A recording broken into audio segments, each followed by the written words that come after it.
নবীদের গুণ। প্রত্যেকটা নবী ধৈর্যশীল ছিলেন, প্রত্যেকটা নবী সবের ছিলেন, প্রত্যেকটা নবীকে আল্লাহ তাআলা শক্তির মতো একটা অসাধারণ ক্ষমতা দিয়েছিলেন। প্রিয় ভাইয়েরা, সবর হচ্ছে এমন একটি হাতিয়ার, এমন একটি যন্ত্র যা কখনো ব্যর্থ হয় না। সবর এমন একটি যন্ত্র যা কখনো বৃথা যায় না, এবং সবরকে আল্লাহ তাআলা এমন একটি তীর বানিয়েছেন যা কখনো লক্ষ্যভ্রষ্ট হয় না, এবং সবরকে আল্লাহ তাআলা এমন একটি দুর্গ বানিয়েছেন যা কখনো ধ্বংস হয় না। একটা বিষয় খেয়াল রাখেন, ওয়াসবিরু ইন্নাল্লাহা মা'আস সাবিরিন। আল্লাহ তাআলা বলেছেন তোমরা ধৈর্যশীল হও, এবং মনে রেখো যে সবর করে, যে ধৈর্যশীল হয়, তার সঙ্গী হয় একজন, তিনি কে? আল্লাহ তার সঙ্গী হয়। এখন প্রশ্ন হচ্ছে যে সবর, ওয়াই সবর ইজ মোস্ট ইম্পর্ট্যান্ট? সবরটা গুরুত্বপূর্ণ কেন? আমার চোখে চোখ রাখেন, আমি একটু বোঝাবার ট্রাই করি যে সবরটা গুরুত্বপূর্ণ কেন। আচ্ছা, একটু ফিল করেন যে আমাদের জীবনে একটা বিপদ আসছে। হয় আমার বাবা মারা গিয়েছে, আমার জব আমি লস করে ফেলেছি, জব হারায় গেছে, অথবা আমার কোনো ইনজুরি হয়েছে, কোথাও আঘাত লেগেছে। আচ্ছা বলেন তো, এই সমস্ত প্রত্যেকটা ড্যাঞ্জারে আমার দিকে তাকান, ধৈর্য ছাড়া কোনো গতি কি আছে? কোনো গতি নাই। There is no alternative way of সবর। সবরের কোনো প্রকার কোনো বিকল্প রাস্তা নেই। সবর হচ্ছে মুমিনের জীবনের সফলতার সবচেয়ে বড় হাতিয়ার।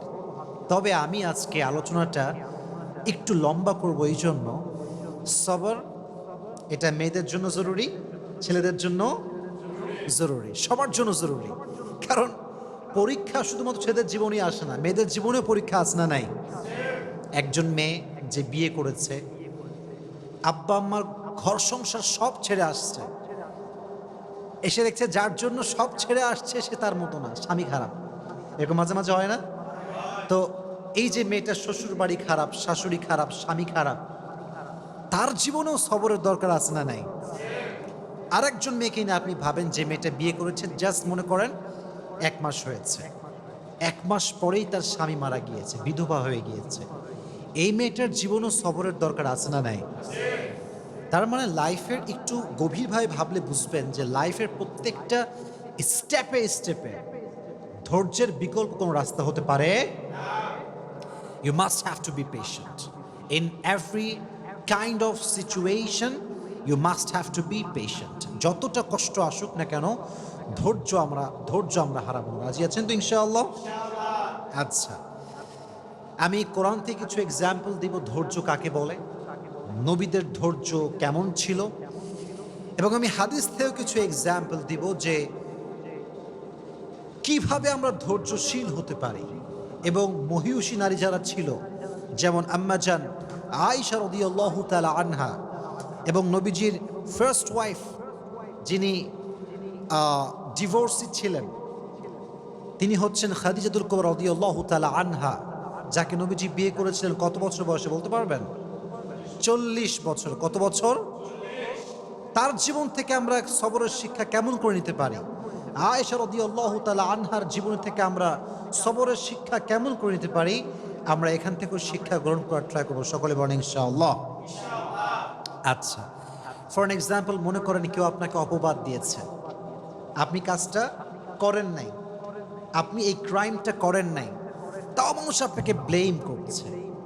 আপনার কোনো হারাম অ্যাফেয়ার নাই, মানুষ আপনাকে ব্লেম করছে যে আপনার একটা হারাম অ্যাফেয়ার আছে। এটাকে আমরা বাংলাতে বলি অপবাদ। আমরা বলি কি? অপবাদ বা তোহমত। আমি যেটা করি না সেটা মানুষ আমাকে মনে করে এবং আমাকে ব্লেম করে, এটার নাম হচ্ছে অপবাদ। আমি জাস্ট ছোট্ট একটা হাদিস বলবো। আগে প্রশ্ন করি, নবীজির একজন কুমারী স্ত্রী ছিলেন, যেই একমাত্র স্ত্রী কখনো বিয়ে করেন নাই, তার ডিভোর্স হয়নি, তার স্বামী মারা যায়নি। তার নামটা কি প্রিয় ভাইয়েরা?